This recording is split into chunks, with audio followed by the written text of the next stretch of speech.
Welcome to Michelle's Making. Hope you're ready for coffee, crafts, cookies, and cocktails. Let's get going. Welcome and welcome back to those of you who are returning. A big thank you to all my subscribers out there and especially to those of you who have been sharing with family and friends. I really do appreciate it and I'm hoping that's going to help grow the subscriber base. Today is National Share an Idea Day. So as usual, I'll be sharing my ideas in the video. And also National TV Dinner Day. Now we may not eat TV dinners as much as in the days gone by, but a great alternative to that is a crock pot meal, and that's what I'm going to share with you today. Butter pecan in the coffee, it's yummy and a great alternative to pumpkin spice for those of you who aren't fans of pumpkin spice. This is yummy also. We're going to make it a great one and get going. Today we're cooking a delicious Mississippi pot roast. This is the easiest recipe ever just to throw in the crock pot. You use pot roast of any kind, and you can see here mine is frozen. Pepperoncini peppers, au jus gravy mix, and a packet of ranch dressing and a stick of butter. That's it. Now my ranch dressing is a larger container, but I put the amount that was about equivalent to the packet of au jus. Sprinkle everything on top, put the lid on, and cook it. Now with this frozen roast, I did 2 hours on high and then 2 hours on medium, and you can see it just pulls apart with the fork. There it is, the delicious Mississippi pot roast. The first craft today is a simple little birdhouse. I had picked up these natural wood birdhouses at Walmart. I think they were $1 a piece, and I decided on the one that was shaped a little bit wider and began by taking off the stickers, of course, using my handy dandy heat gun.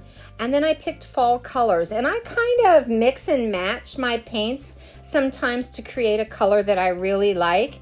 And with this hazelnut, I actually had added some of the antique wax brown to it, so it did give it a darker coat. I wanted to paint the house orange, but I didn't want it the bright pumpkin-y orange, so I did a layer of this darker color underneath first, and then the orange on top of it, and that gave it a good shade that I liked. There really wasn't much to this craft other than painting, but a lot of times you can do that with little ready-made wood things for tablescapes or for tier trays. This one I'm using on my fall tablescape, but it would fit well on a tier tray as well. As usual, I like to use my heat gun to help speed up the drying process on the paint.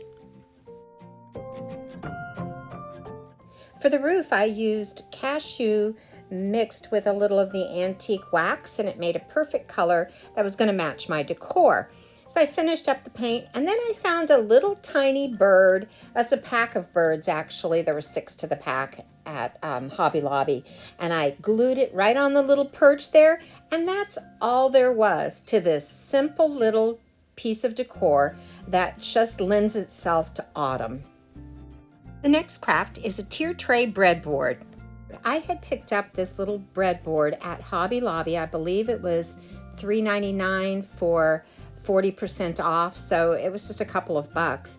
And it was so cute and the perfect size for a tier tray. I played around with this selvage piece of my canvas cloth, tying it around the neck. But then as I played with it, I really didn't like the way it looked. So I took a strip of the canvas cloth and made a simple shoe tie, like shoelace tie bow, and glued that on the top. And then painted the board with Mod Podge, because this board is made out of, it's like a bamboo type board, and it's very difficult for the vinyl lettering to stick to it. It just doesn't want to, but if you give it a coat of Mod Podge, then it sticks great. Because I did have some lettering that I cut out on my Cricut that just said Harvest Fresh, and I put that on. Hobby Lobby really does have some nice harvest, fall, autumn decor type pieces that are perfect for making crafts. I had picked up this little pack of wooden leaves. They were so cute. great colors, and I just took a few of them and glued them on the bottom of the board.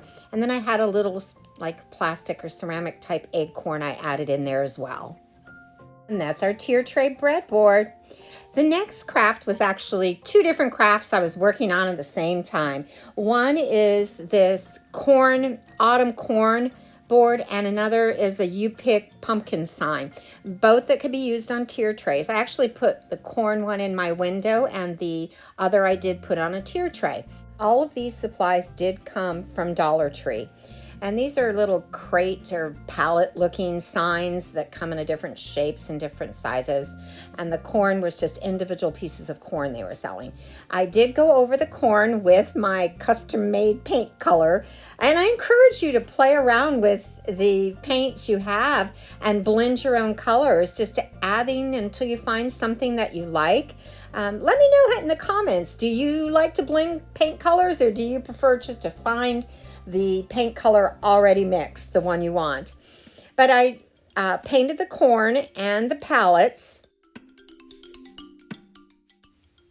For the corn palette, I simply glued the two pieces of corn on and then took a piece of jute twine and wrapped it around the husks and tied it in a simple knot just to give it a little embellishment.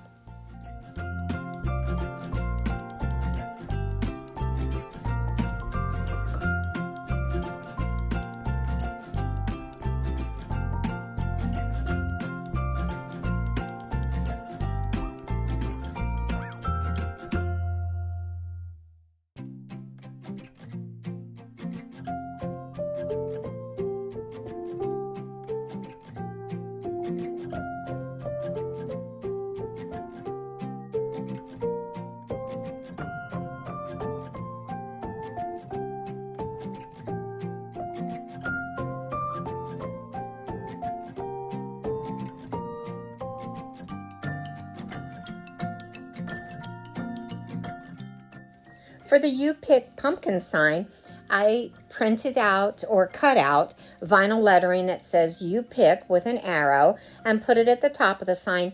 And then for a pumpkin in the middle, Dollar Tree had these little clip-on orange pumpkins, and I used one of those and cut it in half, leaving the stem piece on the half that I was going to apply to the sign, and painted that.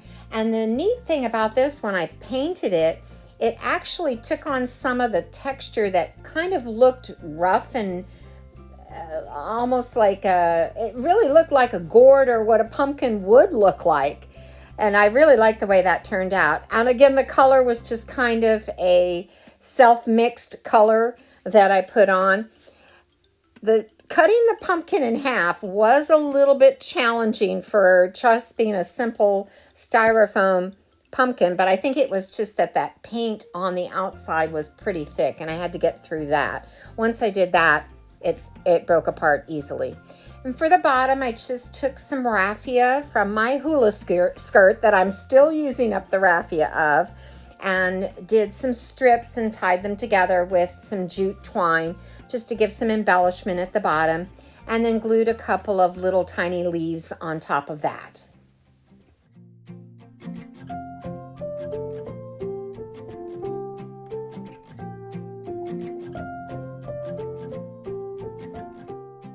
But there you have two simple little plaques that are great for tier trays or filling in on your tablescapes. I thought I'd share with you my tablescape. So you notice some things here on the table are from past projects in the last few weeks. And actually there's even a sneak peek at something you'll be seeing next week. So I hope you enjoy. You can see what I've done. I've added things, I've taken away things over the years, but this has been a work in progress this week, and I hope you like it. Let me know in the comments what you think.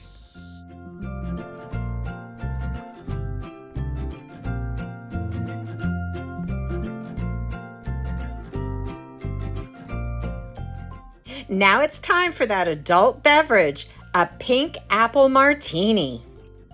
For this recipe, you'll use pink lemonade vodka, apple-flavored vodka, and Jose Cuervo ready-to-drink light margarita mix.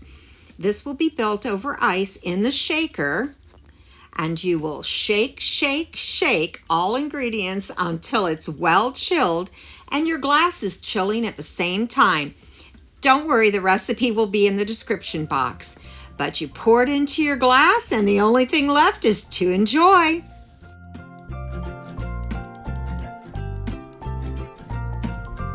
Well, folks, that's it for another week. Thank you so much for sticking with me. I do appreciate it. Don't forget to take time to stop and smell the coffee. Make it a great one, and I'll see you next Friday.